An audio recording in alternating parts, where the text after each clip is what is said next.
Chers élèves, bonjour. Nous passons à la phase 2 du personnage effrayant. Donc, vous avez réalisé vos personnages effrayants. Vous vous êtes auto-évalué sur votre capacité à réaliser une œuvre, une production, une image homogène à partir de plusieurs petites images. Donc, l'objectif était ici de comprendre qu'un objet ou une image peut devenir un matériau d'une nouvelle réalisation.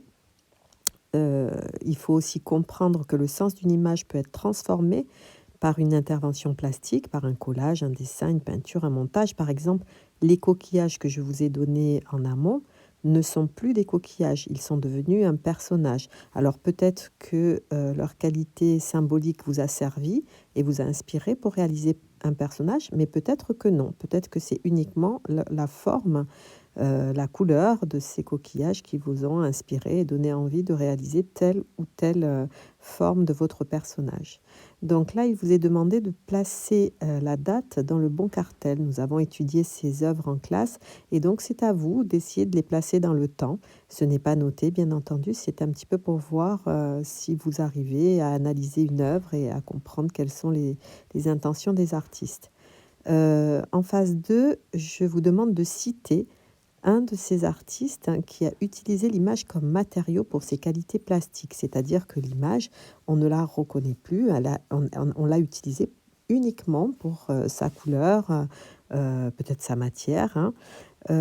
Il faut ensuite citer un de ces artistes qui a utilisé l'image comme matériau, mais cette fois-ci pour ses qualités symboliques, c'est-à-dire ce que représentaient les images qu'il a utilisées pour faire sa composition.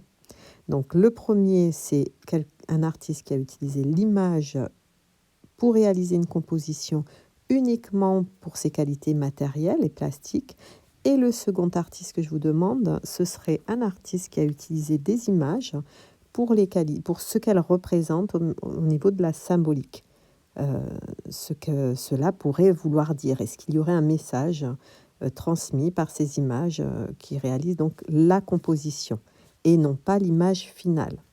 Donc ce qu'il fallait savoir au travers de cette séquence, ou plutôt de cette séance même, comprendre que des images peuvent avoir des qualités plastiques et symboliques, et savoir aussi placer dans l'espace et dans le temps des œuvres d'art. Voilà, je vous laisse vous auto-évaluer et je vous souhaite une belle analyse d'images.